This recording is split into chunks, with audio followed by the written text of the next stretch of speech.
سبحان من شهدت بوحدته الورى رب تعالى لا إله سواه.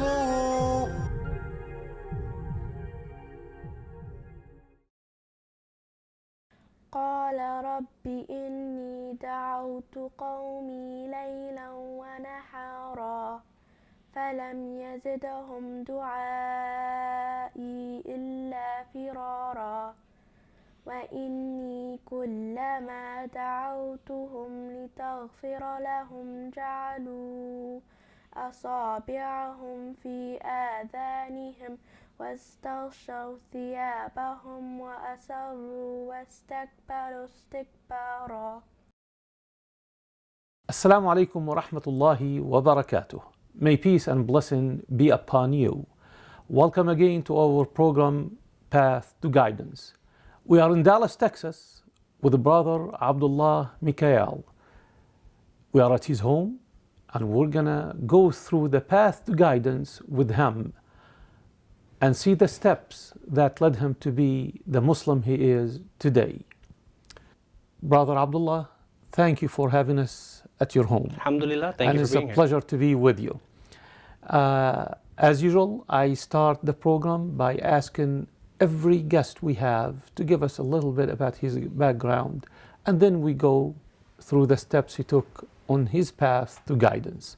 So I'm gonna let you lead us through that path, but before we start, please tell us, where did you grow up? Give us a little bit about your childhood, your education, then you moved to Dallas, and how you came in contact for the first time with Islam. Would you please start and take the show? Yeah, inshallah. I was born in Portland, Oregon, 1969, son in a military family, military brat, drug all over the western United States growing up. At a certain point, my mother married a man in Arizona, and we moved to Arkansas, where I spent predominantly majority of my youth, about 11 years. And growing up in the Bible Belt South, there's a church on every corner. Everyone is very religious. That's the community that you grow in. As I was a child, did not have established religion. I believed in God only, and was associated in the community with friends and family, etc., who were all Southern Baptists. In that, growing up in a farm community, we worked hard, we played hard, we had different values because of the culture that we were in. I had a core belief in God, and had lots of questions about what I was hearing people explaining. Didn't make sense to me. Asking questions about things like, what do rabbits have to do with God? What do eggs have to do with God? Tell me again about this concept you have of salvation, etc. Speaking to things like that, as a child, I was asking questions that made some of the people feel uncomfortable. They didn't have answers, so I stayed the way I was. As I grew up, I always intended to be in the Navy. That without any influence, outside influence from anybody? With no one, yes. Believed in God and stayed with my belief. As I got out of high school, I joined the military, obviously following a family tradition, U.S. Navy, and joined the submarine fleet. As I was in boot camp, we were processing for enlistment. They have an item or an article that's issued to you called a dog tag. In case they find you dead in a battlefield, they know who you are, what your religion is, how to bury you. And on your dog tags, they stamp your religion. I was asked what my religion was in the line, and I said, print God on my dog tags. And they looked at me with a blank stare, and I said, just print God, I believe in God. And they said, you have to choose a religion. I said, that is my religion, I believe in God, print God on my dog tags. We argued back and forth for a while, and they gave me a list of the religions again, and I said, I don't believe in any of these. I said, I believe in God. Interesting. Yeah. And someone pointed over my shoulder and said, what about that one there? And it said no preference. I said, fine, just print no preference on there. They forced me to choose from their list. That's the one that I chose. And they accepted that from They have you. to, yeah. And you went to the Navy now, and you are in the service. Mm-hmm. Tell us a little bit about that period of your life. You were exposed to other cultures, probably traveling with the Navy. You were exposed to other religions. Did you ever consider any religion in your time in the Navy? In the military service, I did not consider any other religion than what I believed. Didn't go to church. I believed in what I believed, basically pretty solid in the way I was and what I believed. I didn't really want to follow what I was hearing about. Had a short career. I was disabled on a submarine and ended up returning back home to Arkansas and attending college. And that's where my life got very interesting, because at that time, I'm young, I'm searching, I'm looking. I have the belief in my heart, and then I met my wife. At the time, she wasn't my wife. First question I asked her was, what is your religion?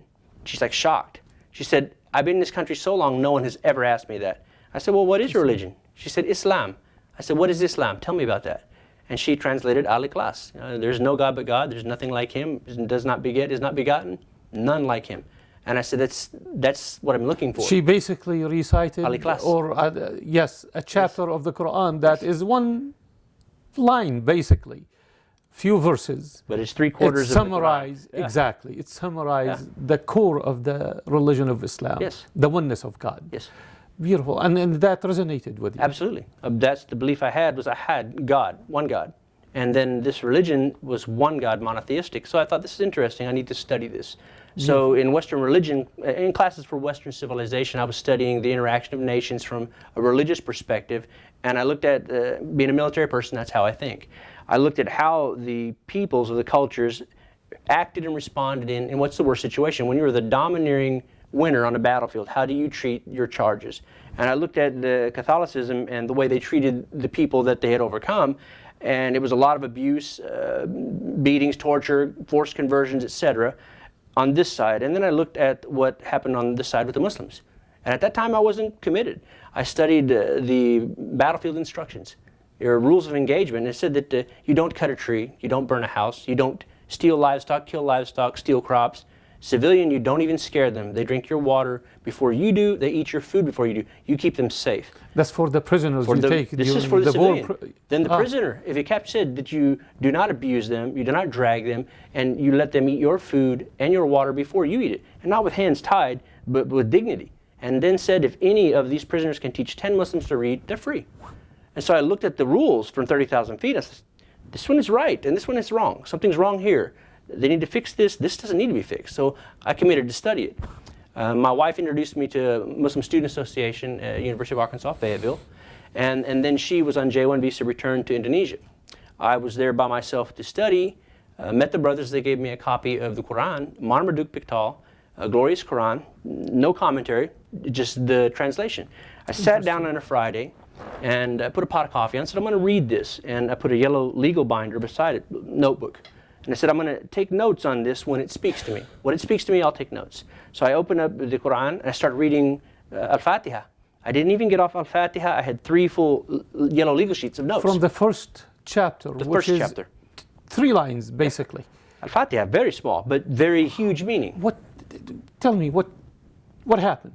What did you feel when you were reading it, so you ended up with a few pages of notes and questions and a small chapter? When I approached the book itself, I didn't go in with a preconceived notion or a chip on my shoulder. I didn't go in to say, I'm going to disprove this or I'm going to find something wrong. I said, I'll read this, and if it speaks to me, I'll write something. And when I read Al-Fatiha, it was so common sense and practical and truthful, 3 pages came out of notes. I threw it at the corner. I would have a stack of notebooks 6 feet tall before I got off half the book. So I started reading, and 10 pots of coffee later, 3 days later, I'd finished it. Monday, I knew I was a Muslim. And after that, I said Shahada, and I started praying with the brothers in Muslim Student Association. Amazing. The start of the journey there.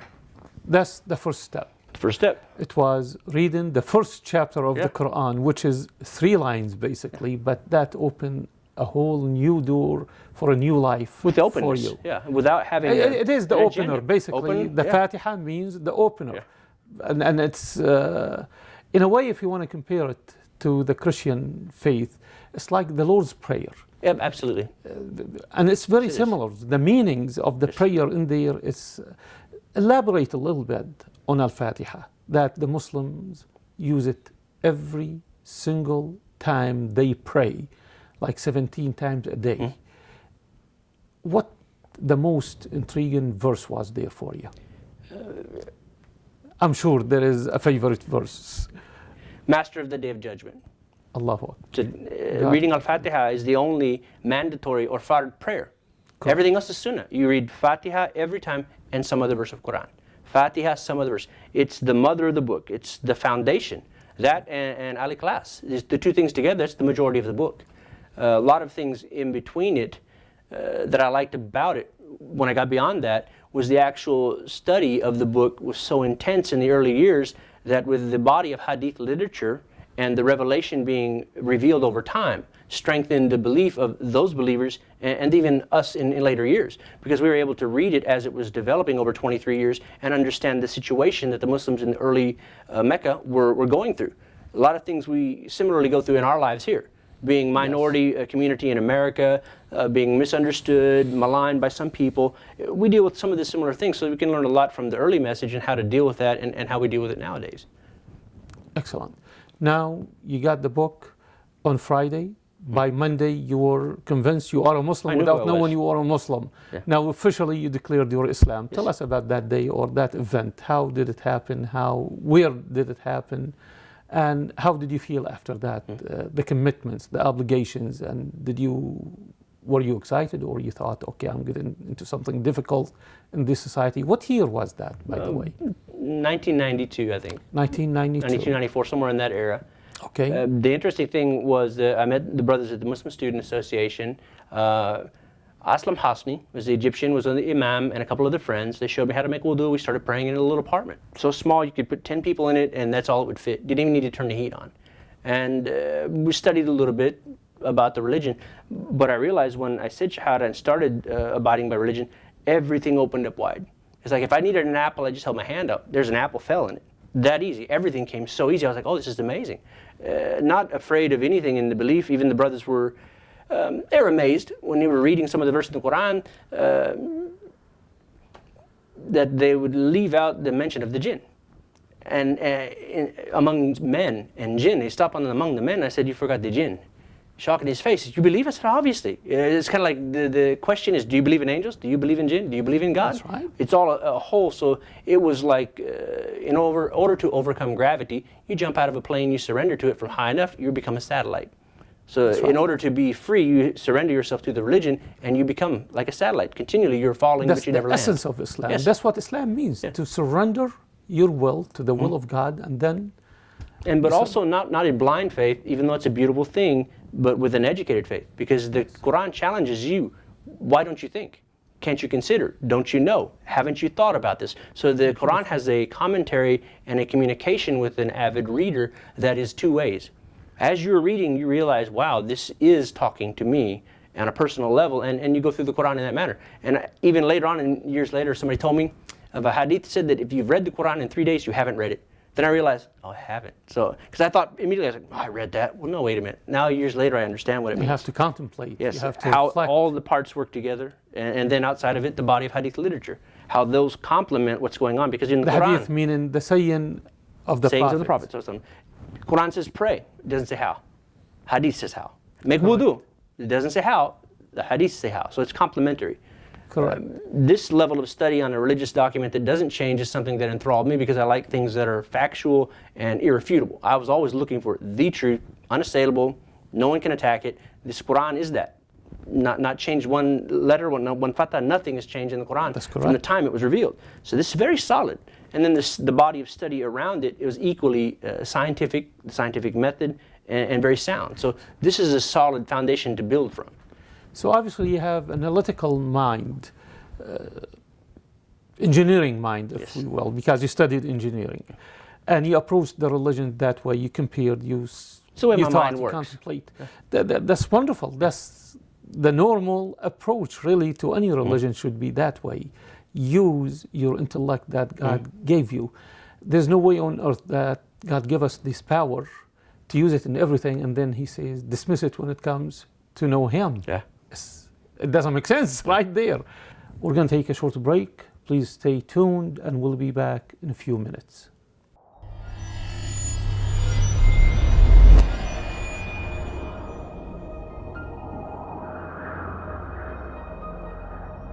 The best version of the Quran translation is Ahmed Zaki Hamad, the Gracious Quran. This was given as gift from IQA a year before it was available in the country to the IQA Management Committee for the work that we did. I always asked Imam Yusuf Kavachi, where should I read, what should I read next? Because the sources of knowledge are very important. So I asked him, he told me Tafsir of Ibn Kathir. So we bought the 10-volume set, read that, and then I asked him again, how about what's next? Reliance of the Traveler, Shafi'i Jurisprudence. I read that. And then the last thing he recommended before he retired and left was to read Fiqh Sunnah. And now that's what I'm working through now is Fiqh Sunnah.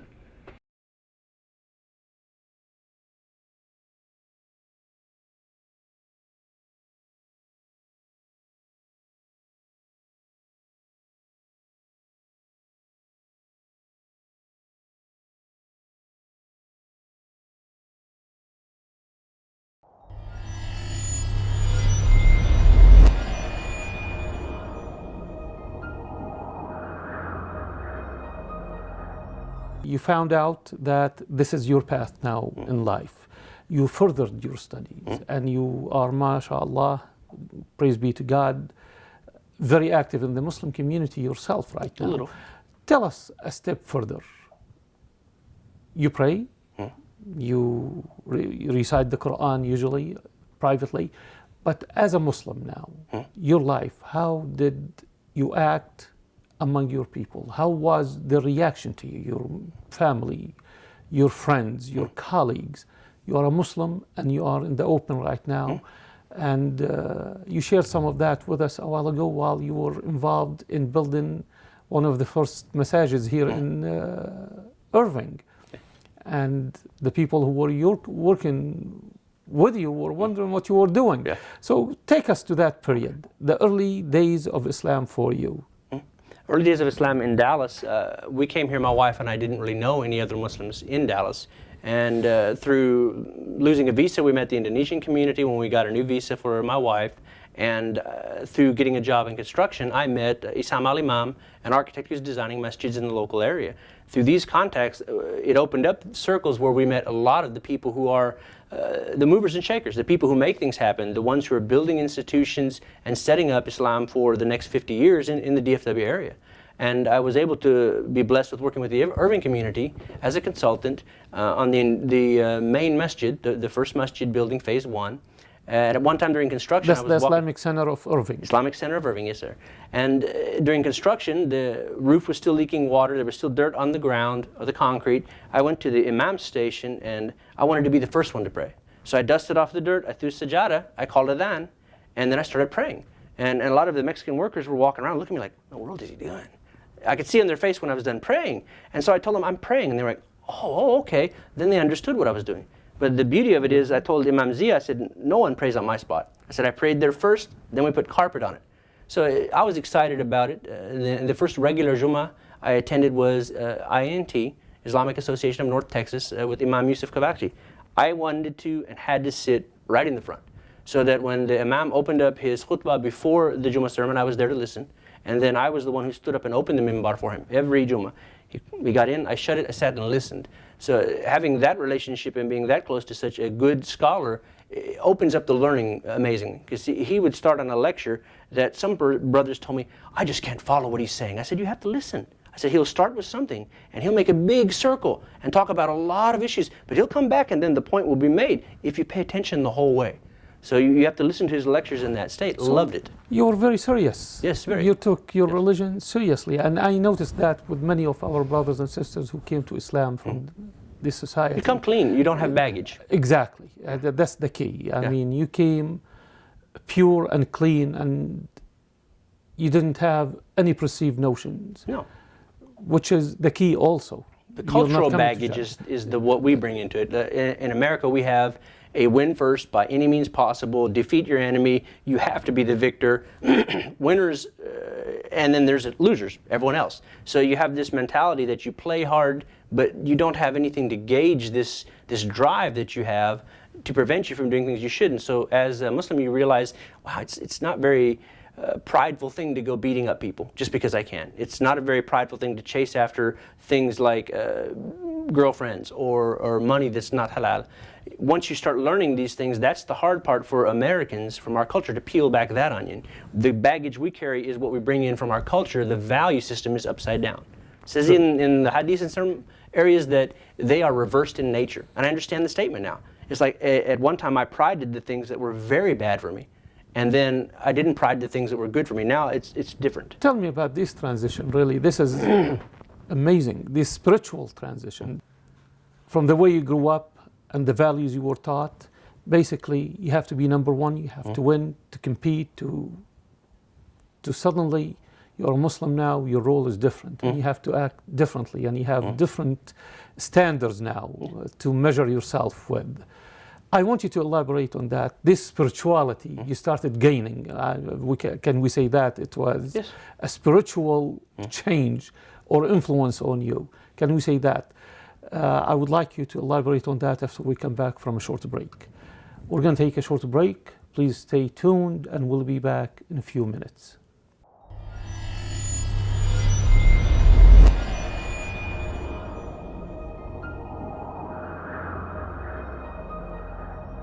when I first traveled to Indonesia in 1994, it was a different world than it is today. You wouldn't believe the stuff they'd let you get on an airplane with. Now, this one is tapis. It's made of gold thread. It's an art form from Indonesia. It's something that I wanted to bring back. And then there is a kijang. It's a kujang, traditional dagger. Normally has poison on it. This one is not tactical. It's decorative. This is a blowgun. It's not the real blowgun. It's mostly for tourists, but I liked it. Made out of an ox bone. Brought that back. And then a badik. And this knife is actually still used. It's not ceremonial. It's tactical. It's razor sharp. It'll shave you. These are some of the things that I brought onto the plane with me. Nobody batted an eye. I actually brought two stiletto switchblades for my little brothers. And the guy at the security ran it through, and he looked up at me. He looked down. He looked up at me, and ran right on through. So different world. Now we live in a different world. But these are some of the treasures that I brought back with me from my first trip to Indonesia. I was born in Indonesia. So I got my bachelor degree from the University of Agriculture in Bogor in 1984. And then I got full scholarship to pursue my master in University of Arkansas in Fayetteville in 1988. So I came here and finished 1990 and then get an offer for a PhD. So I continue with the PhD, graduated in 1993. In 1990, late 1990, met my husband, and then we married the next year. So alhamdulillah, we've been married since. We moved to Dallas, but my first job was working for University of Arkansas as a research specialist, where I did 75% research and 25% teaching graduate students. And then my husband get co-op job here in Dallas in 1996. Then we moved to Dallas. So I work for independent laboratory as a microbiologist. And in 2001, I was pregnant with Anissa. We moved to this house 2000. I tried to work for 19 months while Anissa with my mom the first 6 months. And then put her with the babysitter in the house, didn't work out. Mm-hmm. Put her in the babysitter house, did not work out. Put her in daycare, she has nightmares. So I stayed home, but then I started being active in INT. Actually, in 2003, the Indonesian Halakha requested me to be the leader of the group, where we conduct like once a month meeting, and then we have fiqh, we have all the Islamic thing, and then we read Quran, from Al-Baqarah all the way to the back, alhamdulillah. And then I start with INT as a vice chair for the sister committee. I work together with Sister Mariam Hashmi, who's also new to Muslims. He's American.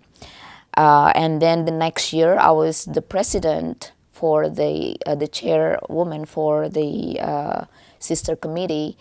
During that time, I was introduced to Peacemakers Incorporated. Peacemakers Incorporated has been established since 1987. By the first women editor for the Dallas Time Herald, which then purchased by the Dallas Morning Now.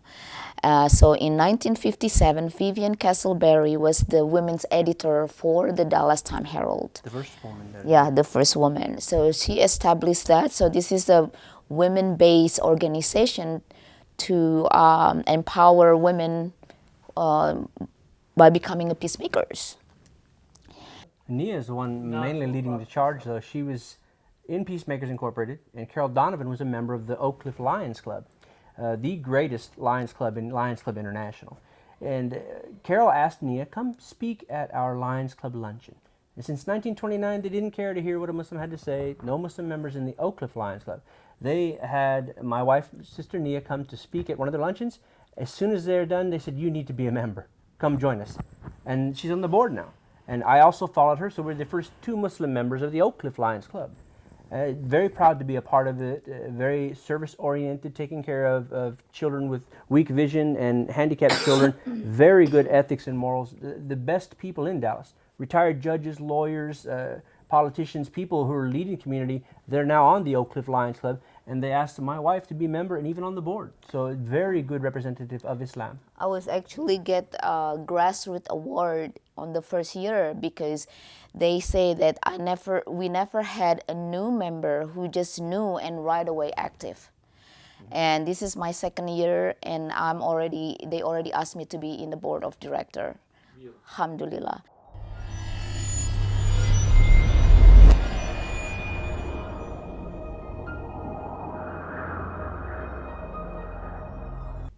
Assalamu alaikum again. Peace be upon you again. Welcome back. We'll continue our conversation with Brother Abdullah in Dallas, Texas. Brother Abdullah, we started talking about this change in attitude. You learned certain values. Now you came to Islam and you have to change those values. The cultural package you were talking about. Would you please elaborate a little bit about that and how easy was the transition for you? It's not easy for somebody to leave his culture behind, the things he learned all his life, and suddenly now he has to change from within and change on the outside. Tell us a little bit about that. As I said, the thing that we carry as new Muslims in America, those that either revert, convert, or like myself had the Tawheed, I had naturally believed in God. We get a certain point where we start learning about the rules of the religion and the value system. And you start very basic and you build upon that. And as an American, you win at all costs within the rules. And sometimes you bend the rules to win. You do whatever you can to get ahead. In other words, the end would justify the means. And then you realize as you study Islam that the end doesn't justify the means, it's the journey that's counted and graded. So the outset, what's my intention? Because before, as just a pure American, my intention was to win. I had to crush whoever I was against. They had to be defeated so badly they would never come back against me. Win.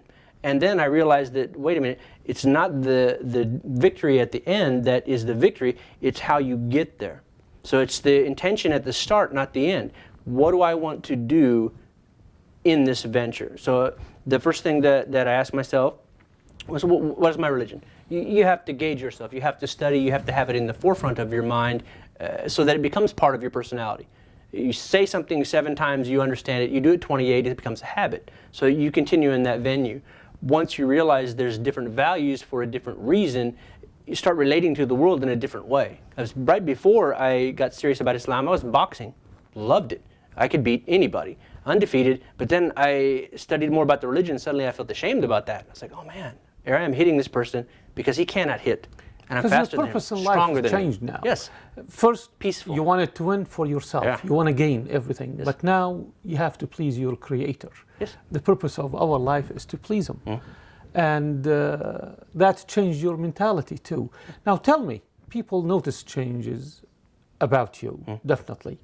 What was their reaction when you were openly now a Muslim in a society somehow after 1992, especially after the Trade Center bombing, World Trade Center, the first bombing, unfortunate bombing, people started having negative views about Islam. Started then big time really.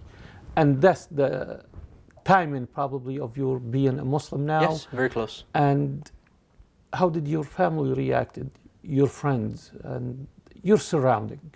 What was the reaction to your Islam? What the obstacles you have? Some of them were the mixed reaction. My family, they always knew who I was and what I believed. And to them, initially they thought, my mother thought it was kind of a phase. And what she realized after a while, oh my gosh, you really are serious about this. There was no negative reaction from them. Some members of the community, there was a negative reaction and some comments, barbed comments that they make. And you understand they don't like the decision or direction you've gone in. And other people, they were outright afraid because they have the media image. Look at me with fearful eyes like, well, I'm going to do something crazy in a minute, because that's the image that had been stroked during this build-up for the war. This is in later years.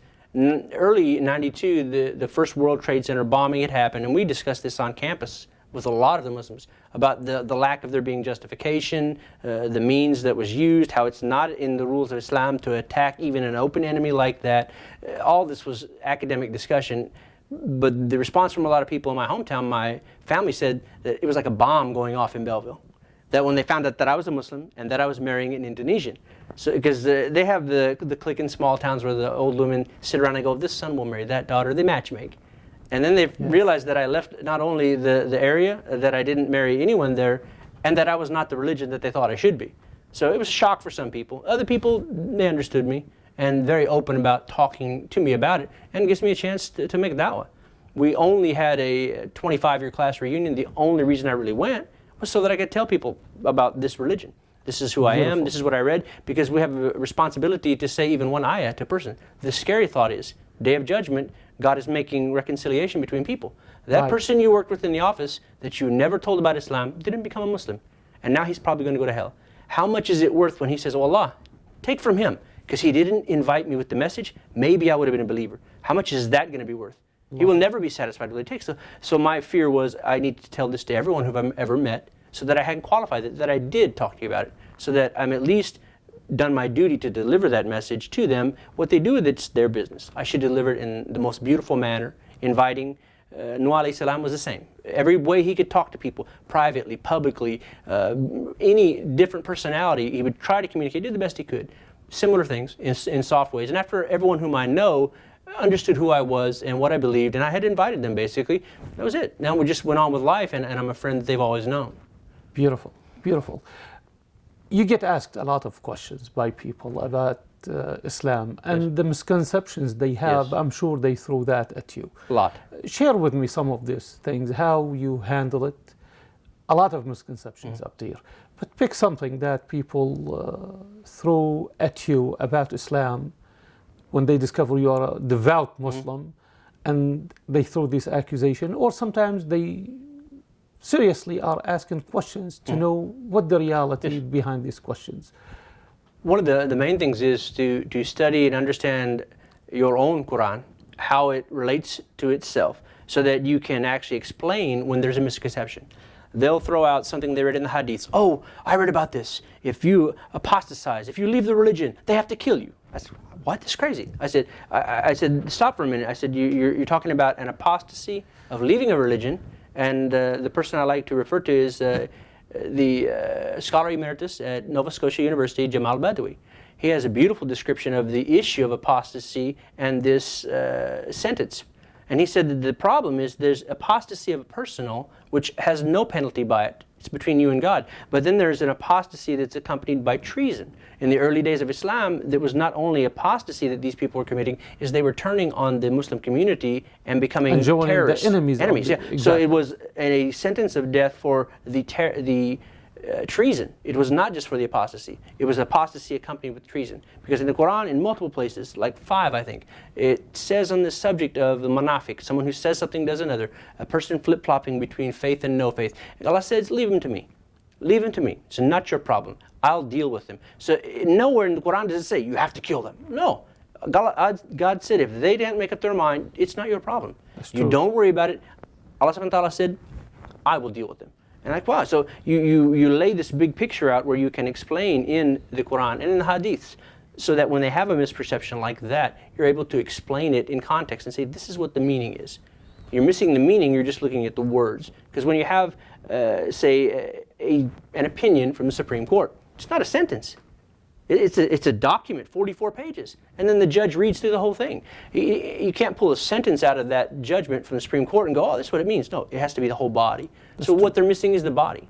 The thing that we learn in the Hadith is the context. Because in this country, I can say I have a dream. Everyone knows who I'm talking about. Ask not what your country could do for you. Everyone knows. They have that solid picture in their mind of the context of the saying. They know Kennedy said it. They know Martin Luther King said it.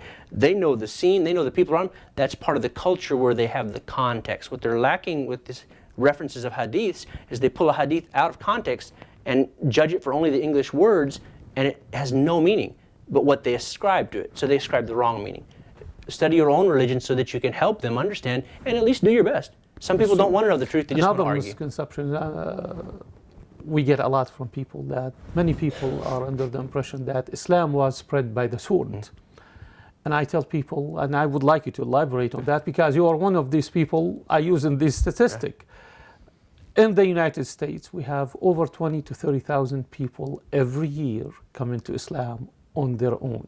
Show me one who has the gun to his head to become a Muslim.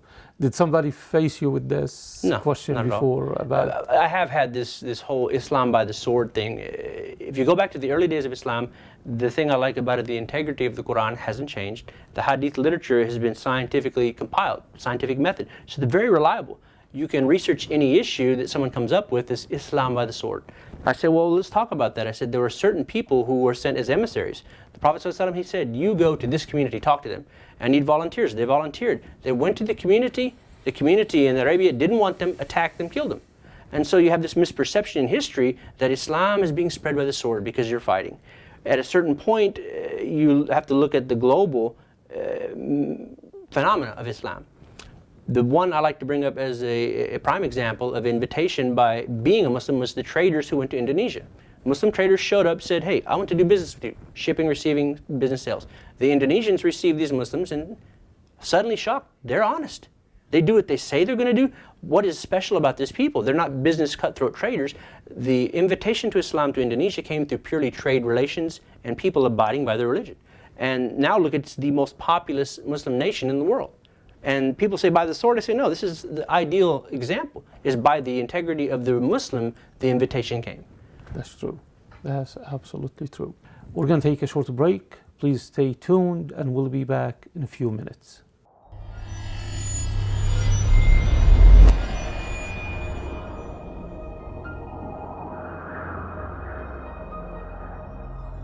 Originally, I went to an Islamic school from kindergarten through 3rd grade, and I transferred to a charter school, Manara Academy in Capel. It was nice from 3rd grade to 4th grade. It was kind of normal because I didn't wear a headscarf back then. I got teased a bit for being a tomboy because I wanted to play football with the guys and not hopscotch with the girls. And I started wearing hijab in 5th grade, and I had a lot of Muslim friends and a couple friends who said they were Muslim, but it was kind of like they had pork lunches, but I was okay with it. She was a cricket whisperer. I used to catch crickets and snakes and all sorts of random insects in the field. And right around like 5th grade, halfway through 5th grade, or at the beginning of 5th grade? 4th grade. No, at the beginning of 5th. Hijab. I started wearing hijab, and a lot of my friends reacted a little bit strangely, and I got teased a bit, but... How did you decide that? Somebody told you to wear it, or you chose? I chose on my own. I was 9 years old, and I thought, you know what? Why wait until I'm 13, and it's like impossibly hard because I'm totally self-conscious, and I'm going to think I'm going to look horrible? Why not just start now and just get used to it? So I'm fine with it by the time I reach that age. She's fasting ever since she's 5. With mama. Fasting all the time by herself, decided to. So she's very good in her heart and sees what needs to be done and does it. So good person. So we have STAR. It's done by accelerated reading. There's English, science, and math. And it's a MAC test. There's like 100 questions, but you only take 35. Anytime you do an answer right, it gives you a harder one from the next row of questions. Anytime you get one wrong, you go down one. And after the test, like half an hour, 2 hours later, around that time, they give you a spreadsheet which shows a graph of how you did when you made mistakes, when you didn't, and it shows where you kind of leveled out. They also give you a score and show you on a bar graph, compare you to the nation, basically like that. And I had actually been absent the day of the test, so me and my friend went to go make it up. Half an hour later, she comes in during Hifz class. We're memorizing the Quran. She comes in, she says, I need to talk to you two right now. And we're both going, did we fail?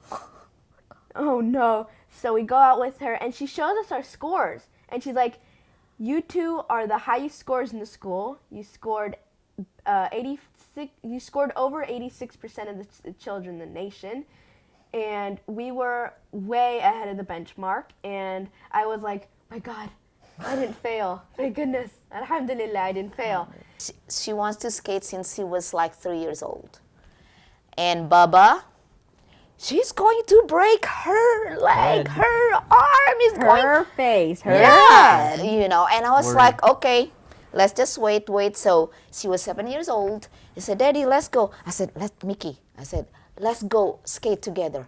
He's the one who's like, yeah. And I'm like falling. I was like, Anissa was laughing, Daddy, look, Mommy falling again. I was like, so, he ended up, okay, Anissa, you can take a lesson. Yeah. Had her armed up like a tank, helmet, elbow guards, knee guards. Yeah. So she took a lesson, and since I'm going to be there anyways, so I said, might as well take a lesson. So we decided to compete in the ISI, Ice Skating Institute team international competition. So about 1,100 competitor. I can see, some Muslim name over there, but we are the only two Muhajaba that competed. My group finished 5th. She got silver and bronze, alhamdulillah. But I think a lot of people, we turn around a lot of heads. Well, I work in the day as construction manager, senior estimator in general construction, building K-12 collegiate oil field services type buildings. But also in my benefit is the knowledge and experience I have. I use to benefit the Muslim community locally.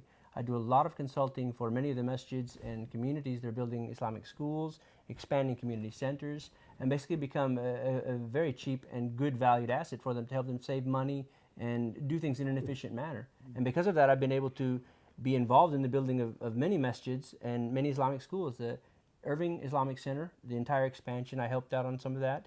And EPIC, East Plano Islamic Center, the main masjid, first masjid, and the site work, I was involved in that. Okay. Islamic Association, Louisville Flower Mound, Brighter Horizons Academy, a great, beautiful complex.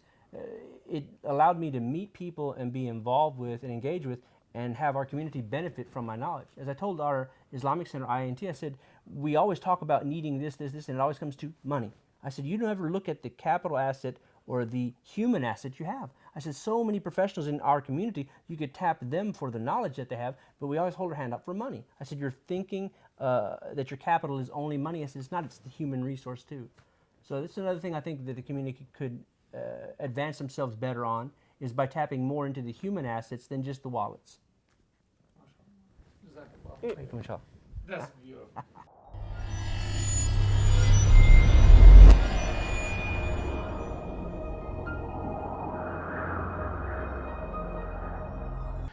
Now, tell me about your life within the Muslim community. How did you feel the reception was, the support, the positive things? And if there are any obstacles and negative things, I would like you to mention them and see if we can open a discussion about them to have a solution for this, especially for people who are coming to Islam from the Western society, especially in the United States. They are coming from different culture, and they have sometimes obstacles they have to overcome, and what the Muslim community can do. So share with us the reception of the community and your walk with them. My personal experience, I have a blessing. I'm a very confident person. I've always had the feeling that any piece of dirt I'm standing on, I own it. Military, being a boxer, maybe it's something in my core personality, so I'm very confident. Where I go, I feel I belong no matter what. I can go to anywhere and belong. The difficulty some of the Western new Muslims have is that feeling of not belonging. They don't look like everybody else. They don't speak the language. They come to the masjid. They feel like an outsider. It's hard for the community to receive them and find a place for a person who is not as confident as I am to fit in, to become a part, to feel they belong. Because if you don't have the sense of belonging, then you drift. Correct. And that's the thing that needs to be spoken of in inner circles. When someone comes to the masjid, bring them into the conversation. Don't turn your back on and speak your Arabic or Punjab and push them away because they don't speak it. You have to inclusive. Correct. Let them know they're there as a part. Let them know they're accepted. But also it's a personal thing. You have to know each person is different. How does this person tick? It's a managerial problem. You have to understand the new Muslim and what their values are to try and find out how can I find a way for them to fit. Now, one of the things I found for me personally and my wife was a halaqah we went to at Isam al Imam's house. A study circle. A study circle of the Quran.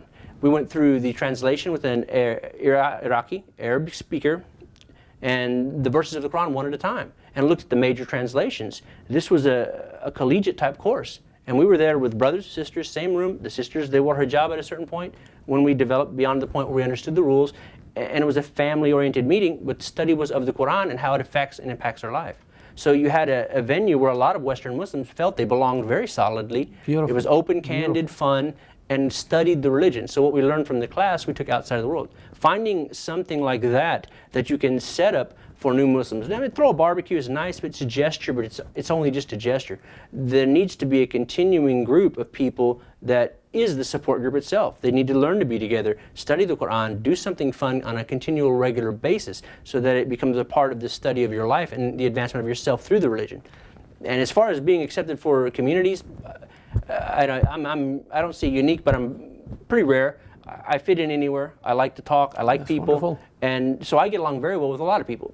Some of our communities, they have the back home syndrome, a little bit too much of doing things the way they did back home and saying back home. I told the brother once, I said, brother, you've been here 20 years. Your kids are here. I said, if you want to be home, go home. I said, this is the home we need. So you need to be proud about being an American and a Muslim. Don't have back home syndrome. Love the place you're from, but you're here. If you love it so much, go there. And so a sense of belonging has to be on both sides of the fence, and be inclusive. Invite new Muslims to be a part of something and give them responsibility. Assign them something, help them succeed at it. I mean, it's like any business venture. You have to have a new person come in, they have to learn the ropes, the community, the way things are done, and become a part of it. Absolutely, absolutely. In this study circle, you went through the whole Quran, studying the whole Quran.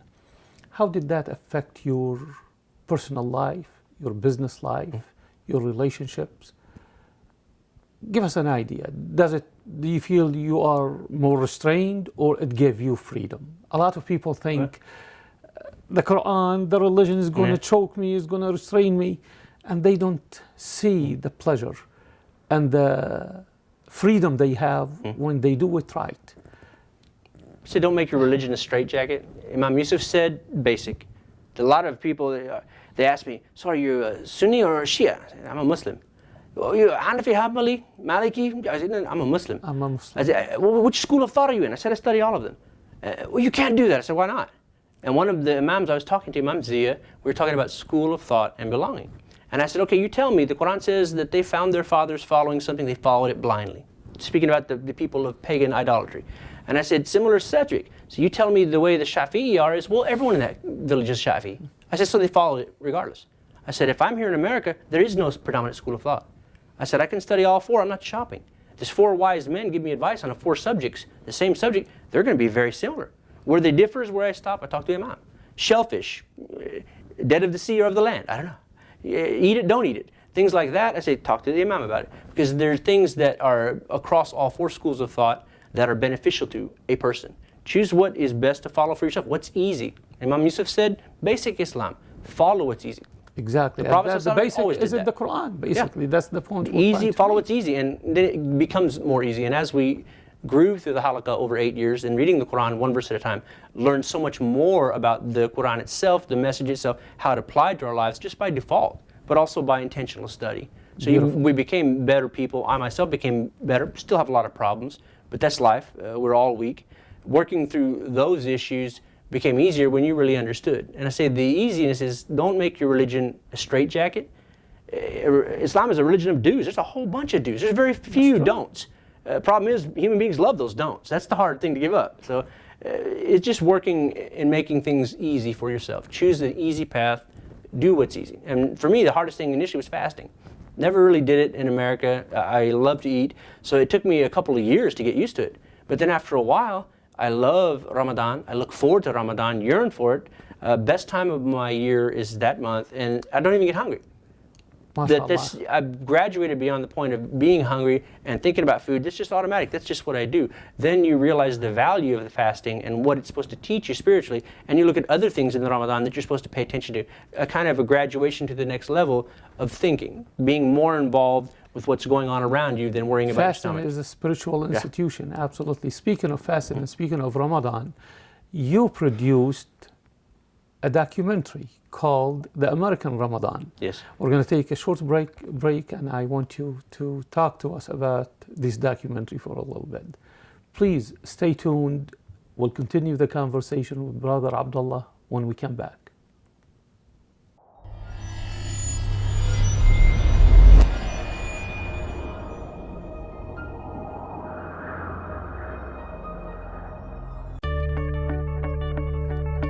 that I try to on Ramadan is to finish the whole Quran. I want this Ramadan to be a time where I feel like I've given it my all. The month of unity, the month of try to do all these good deeds that sometimes throughout the year you're busy, you don't think about, but in Ramadan you try to bring all the goodness. This is all new experiences for me, so I have no idea what Ramadan would be like with a large family. It is a period of time that focus the person's attention on God. Something special happens during Ramadan. The gates of paradise are open.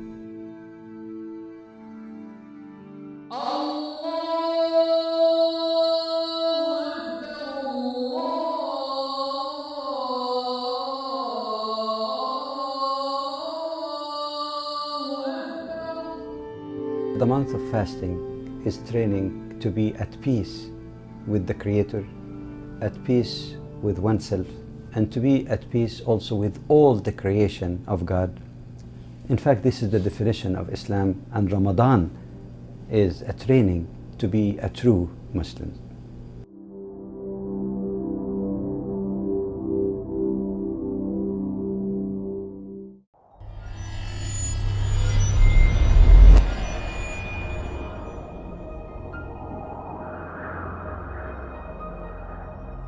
Welcome back. We're going to talk with Brother Abdullah about the documentary he produced, the American Ramadan. Brother Abdullah, you just mentioned to us the value of fasting and how it was a challenging virtue for you at the beginning, but now it's enjoyable one. And suddenly you shared it with the world, basically, through a documentary you produced. Tell us a little bit about this documentary, the idea, how it started, and how it became a project that you were passionate about, and where it is right now. When you say produce, I'm not a big P produce, I'm a little P produce. Okay. Brother Naim Randawa is a member of the community, interested and involved in media at one point, and still is. He realized there was no film about Ramadan for like 20 years, no good film. So he said, I want to get a Western perspective, look at the society here, the culture, the Muslims living in America. What's their experience in Ramadan? He called me up. Someone referred him to me. Said, hey, there's a Muslim guy. He's Abdullah. He's pretty involved. He called me and said, hey, I'm thinking about shooting a little film. Can we get together at your house on the weekend? I said, yeah. Almost didn't happen. Now, my wife is a very good cook. Taught me how to cook. I cook all the time. It's my duty. And she doesn't like to cook. I said, please, can you cook some good food? She said, okay, I will. She's cooking all morning. And Brother Naim, who's the owner and the big P producer, he calls me up. Oh, Yaki, there's something came up. I said, brother. I said, my wife hates to cook. She's been cooking all morning. Please, just come, eat a little bit, shoot a little film, and then we'll go. It almost didn't happen. Then he came, and he was thinking 15-minute film. We met, we ate a little bit, we prayed, and then we started filming, and the discussion blossomed. And then Naim realized, and he told me later, that I realized this is a lot bigger than 15 minutes. And so then the film produced beyond that of 5 families in America, the experience during Ramadan. And the fasting follows 5 different, very variety of people in different relationships, different races, interracial marriages, divorced husband trying to take care of the family along with shared custody, college student, and then my wife and I. And our experiences during Ramadan as we fasted, and some of the similar stories about Islam, about the religion, but predominantly through it as a thread is about Ramadan and the fasting. And where it is now, it's being broadcast locally here in Dallas, you said, and in other TV stations around the world. How people can get it? Let's give you a plug here. American Ramadan is a web page. You can type in American Ramadan and go there. There's an order form where you can order the film. You can also see some short trailers on the film, as well as learn about some of the backstory and some of the personalities that are in the film itself. Are you working on another documentary or Yes, we are. Yes, we are. We initially, in 2009, our producer director Naim went to Afghanistan on an IT contract, and what he saw there kind of concerned him. He saw a lot of fraud, a lot of abuse, a lot of waste, and he wanted to get the story behind the story. What's really going on here? So when his IT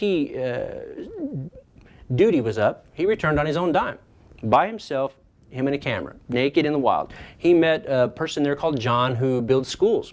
This guy takes off every summer when his school teaching here ends, and he goes to Afghanistan to build schools. These two men met up out in Afghanistan, and the film is the journey that they both take together, as well as their separate parts in the journey. Naeem goes out into the field actually with an interview with a Taliban commander, fully armed contingent, rocket launchers, AK-47s, to discuss what their view is of what's going on in the world. Sitting down there, he's sweating bullets, wondering he might get shot in a minute while he's setting a camera. And then all of a sudden, the Taliban commander's phone ring turns on. It's an American rock band. Everyone started laughing. They all relaxed then. And then they put their mask back on, and then the interview took place. Candid, unfiltered, not an embedded media. It's the real story from their perspective. And so this film has been in production, post-production, since 2009. Tough to get things off the ground, but we're putting the final brushes on the post-production. We should be out within a couple of months. Look for the film to come out. Also, Tea with the Taliban has just a billboard webpage, not very well developed, as much as American Ramadan, but it will be teawiththetaliban.com or americanramadan.com. What a teaser. You just made me want to watch it already. We want to end up with a few positive notes to the people. We didn't say any negative things, thank God, but something positive about those people, or for those people who are looking for a spiritual home, who probably believed like you did before, or they are not satisfied where they are right now, and they have questions, they have doubts probably. What do you have to tell them? And also, what do you have to tell the Muslim community also, especially those Muslims who are not so adherent of Muslims?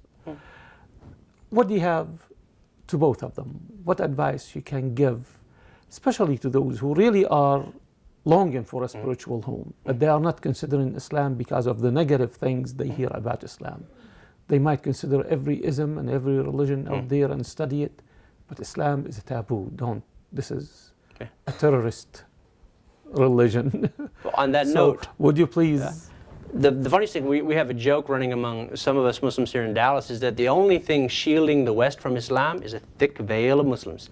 The thing that prevents people from coming is us, our attitudes, our behaviors, the way we treat people. We need to be better at that. But now, for the people who are looking, don't be shy. Go and get a copy of the Quran, read it. Don't go in with a preconceived notion. Sit down honestly, read it, see what it says, and see if something in it speaks to you. The beauty of it is you don't have to talk to a Muslim. The best inviter to Islam is Allah subhanahu wa ta'ala. The Quran is the message. And the Prophet ﷺ, his last speech was, you take this message to everyone who's not here. So I've handed Quran to people before, and brothers go, Yaki, don't give that to him. Why not? He might disrespect it. I said, what, are you crazy? I said, I just did my job. I gave him the whole message. I said, who better to invite than Allah? So read the Quran openly, honestly, not with a chip on your shoulder. You may learn something. And then you can study the hadiths around it without influence from anyone else. Make up your own mind, be your own person. And as far as for the Muslim community, I myself, faith is like a tide. I think one of the great poets said that some days I can see all the way to Jannah, and other days I can't see the end of my nose. Some appetites. So human beings have a faith like a tide. You're strong sometimes, you're weak sometimes. Being around good people that help you in the moments of weakness, being around good people that support you. By the way, there is a hadith. The Prophet ﷺ said, faith, iman, increases and decreases. So this is like a tide. It's life. Yeah. So, but being a part of someone's life, we all fall down. We all get up. The point is that a lot of people they see us as Muslims, and especially new Muslims, they read in the hadiths, oh my gosh, all these people, Umar, Ali, Uthman. It's like, oh, they're so great. And then they meet us, train wreck. It's like, oh my gosh, because we're just human beings. We're not this. Don't set a Muslim on a pedestal because he's just like you. He has same problems, same issues, taxes, job stress, but he has the faith of Islam. That's a benefit and a blessing, a solid foundation. But don't set Muslims on a pedestal because you're going to let yourself down. You need to speak to them as human beings, or learn them. People say, oh, these Muslims do this. I say, have you ever met one? No. I have a benefit, my face. They don't automatically pencil me in as a Muslim, unless they see this mark of sajad. So I'm able to talk to them openly sometimes and say, have you ever met them? No, they don't even know they're talking to a Muslim. So I'm able to hear some of the hyperbole that they've been fed by the media and say, have you ever questioned it, researched it, asked about it? Try and get them to realize you need to talk to a Muslim, meet a Muslim, and be with a Muslim before you make an opinion about that Muslim, because they're all different. People think Islam is a monolith. Even some of our brothers in the masjid, Shafi'i or nothing. Well, that's good for you, but this community is so diverse that it is this huge entity. This is not a monolith. We're not all Arabs. Only 15% of Muslims in the world are Arabs. 85% of us are other. And so you have a community together of very diverse people. Something Imam Yusuf Kalachi said. He came to America initially because Turkey banned hijab in colleges. He said that's one of the main reasons, to bring his daughters here to they go to college wearing hijab. They eventually started to get rid of the ban, but he got here in America and realized, wow, there's Muslim from everywhere. And this is this is special, he said. I need to stay here. This is like the Hajj. All Muslims from everywhere coming here. So you have a community, Chinese, Indonesian, Malaysian, Ethiopian, Eritrean, Ukrainian, in the same room, Turkish, all different but the same religion. So you have different personalities, different ways of thinking. That's the paradigm that makes it difficult sometimes for us to make decisions, is that everyone has their own way of thinking. I think tribal. This person here thinks with the community. This person has to ask his father everything because their cultures dictate this. You get all those people together, it's like herding cats to make a decision sometimes. Right. So remember, we're not perfect. Don't put us on a pedestal. We do have a lot of difficulties, and our management is even more difficult because of the various personalities and backgrounds of everyone in the room. So in keeping with that, it just relax and do what's easy. Find something that's truthful that you can stand on. This is best. I did prison da'wah for a while, and I was always assigned to the people who wanted to hear about Islam. Islam 101, and the room was always rowdy. And I said, hey guys, I said, this is the way it is. I said, before everything was here, what was here? And they said, God. I said, God. I said, then God said, become. And everything became, right? Yeah. I said, this is God, separate from His creation. And I said, Jesus is in here with us. I said, this is creation, this is God. And then the eyes opened, oh. And I said to the prisoner, I said, look, I said, you're in a strange place. You have small quarters, you have to share a room with a stranger. You're told when to get up, when to eat, where to go. I said, look, you got all the time in the world. You're not in prison, you're in college. The lights went on. They realized, wait a minute. I said, yeah. I said, same thing people go through in college. I said, so use your time, study. Some of the Muslim prisoners, they're the best educated. They have read everything. So, and one of the things we need in our community is a better way to receive them once they come out. And it's just a small focus group. It's not a big thing. It's just a group of people that have a special or particular problem that you need to find a way to receive them back into the community in a safe way. Obviously they've had troubles before, to help them graduate from where they were and go on with their lives. Beautiful, beautiful.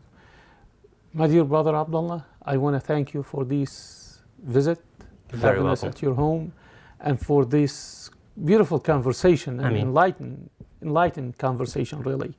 And we hope we continue this conversation later on. Thank you for watching, and may God bless you too on your path to guidance and the journey you're taking in your life to achieve what you want to achieve, and to find a spiritual home and to please your Creator. Assalamu alaikum. Peace be with you.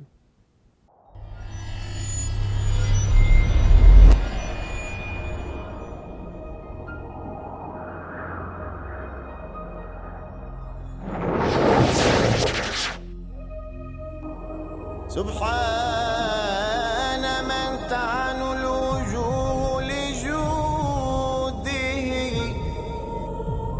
وله سجود أوجه عجباه سبحان من شهد